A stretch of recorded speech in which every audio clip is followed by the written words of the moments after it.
This is where the fun begins. Hello there. How's it going? Hey everyone, Hybrid Toy Reviews here, and today we're going to take a look at the Star Wars The Black Series, Jedi Master Indara from the Acolyte. A very brief appearance character, although we're still getting flashbacks. I thought she was cool. She had a really cool lightsaber sequence. I gotta say, of this entire wave, she was pretty much the one I was thinking of passing on, but the wave came up as an assortment, and I was like, you know what, I'll get an Indara. And she looks cool. I'm excited to get into this one. As always, my disclaimer, if you are here to spread hatred about the Acolyte in my comment section, please go do that in Star Wars Theories comment section. Instead, we don't believe in just bashing a show to bash a show here on this channel. It's okay if you don't like it. We can respectfully disagree, but let's not be jerks about it. That's where I'm at. Anyway, let's get into the review. We'll start with the packaging. As always, this is the Galaxy 2.0 style with the Black Series logo above a big window showing Indara and her lightsaber off nicely. Star Wars The Acolyte adorns the front in red with Warning 4+ and Hasbro logos. She's number 5 in the line, Jedi Master Indara. Really cool artwork of her on the side, her name at the bottom. This side features your wraparound window, wraparound red stripe, and your Black Series logo down below. Around back, you have a zoom in of that side art, a Black Series logo, her name, and then a bio not about her, but about the show. Pause and read whichever language best applies to you. You know how Disney is. They don't want spoilers getting out on action figure boxes. Totally get it. That's just how they've been. Number 5 in the line, bunch of legal stuff. Disney, Hasbro, barcode, legal stuff. Little pull tab on the bottom. That's nice. Hanger, no window up top. Doesn't let much light in the box, but that's okay. It's meant to be opened. So let's do exactly that and see what Jedi Master Indara is all about. Here's Master Indara out of the box. As always, we'll start with her accessories. Her lightsaber is what comes packed loose, and it is actually very well recreated. Again, I love the fluorescent green that they are using on these lightsabers. These green lightsabers, that is. It catches the light, looks like it has a baselit glow. It is just oh so nice. I love everything about this. Really well done. Her lightsaber hilt is also recreated very, very nicely here. A lot of nice copper accents going on.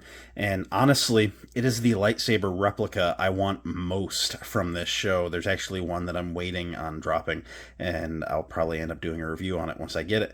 But this is just a really, really cool hilt. It's very basic, but I just love the copper punch ends on it.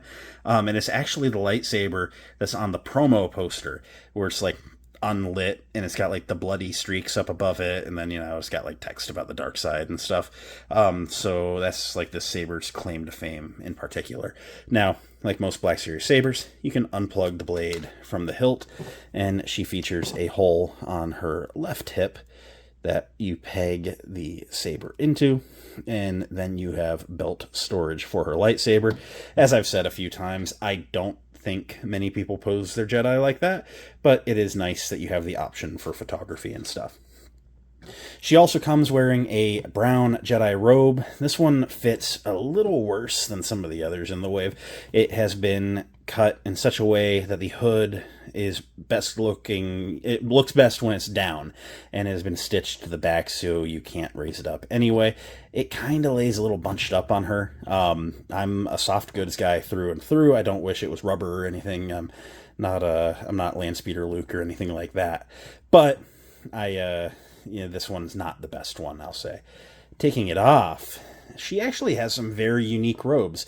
She's not wearing the traditional Jedi garb, but oddly, it still looks very Jedi-like. Starting off with a look at the face, it is a pretty decent likeness here. I do like it. The hair has been sculpted very nicely as well. A little two danglies, down on the one side. She has her 2 dots on her left temple there. And that's not temple, that's just like the edge of the eye socket. But I don't know if it's like a tattoo or something, but very neat. Little hair stringies there. Her hair is back in a long ponytail thing with some little silver clip-in things that have been painted very nicely. I do like the sculpt work here very well. She's not wearing a traditional Jedi tunic, but it's wrapped like a Jedi tunic and actually has some very nice line work with just a little hint of a wash just to the tunic. It gives it some very, very nice, attention to detail. It, pronounces all the line work in it.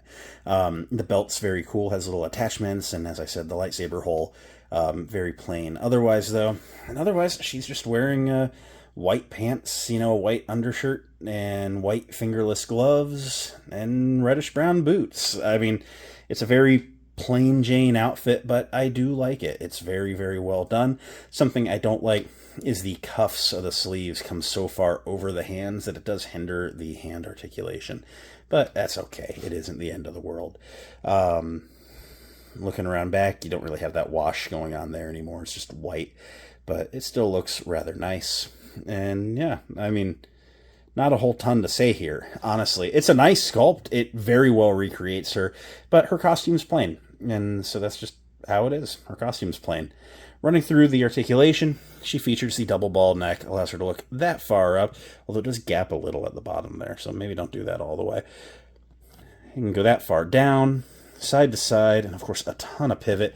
Her arms can come up to a T-pose where there is a butterfly joint, 360 at the shoulder. Single jointed elbows can go a little past 90 and swivel. 360 on the wrist. It's very tight because it's inside that rubber collar. And her left hand hinges in and out. Her right hand hinges up and down. Of course, as I said, they are trapped in the cone there. Mid-torso ball joint allows her to crunch that far forward, that far back, from side to side, and a pivot. She can do the full-blown splits. Her legs can go straight forward, not much back. No thigh swivel, although there's a little bit of pivot on the ball joint there.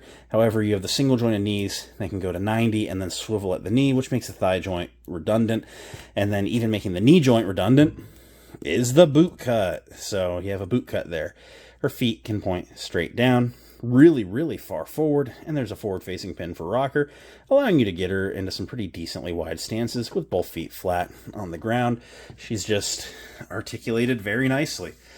To do some size comparisons, here is Yord. God, I love that figure. Here is Jecki. No, Yord, why would you do that?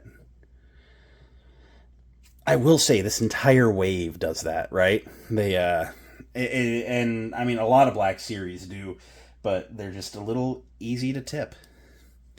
Here is Jedi Master Soul and Osha. I think we're going to ditch the clone for these last couple of reviews at this point. You've seen him with all the others.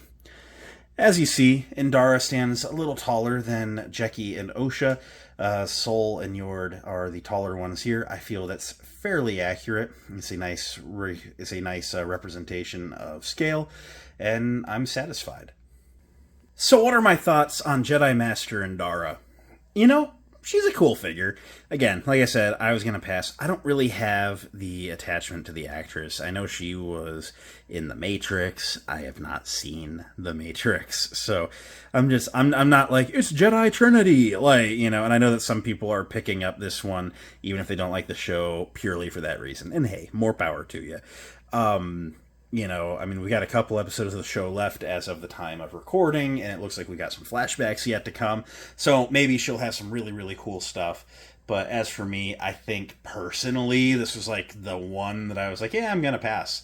But I'm happy that I got the whole set. I'm not upset about that. And it's a good figure. I'm happy to have it.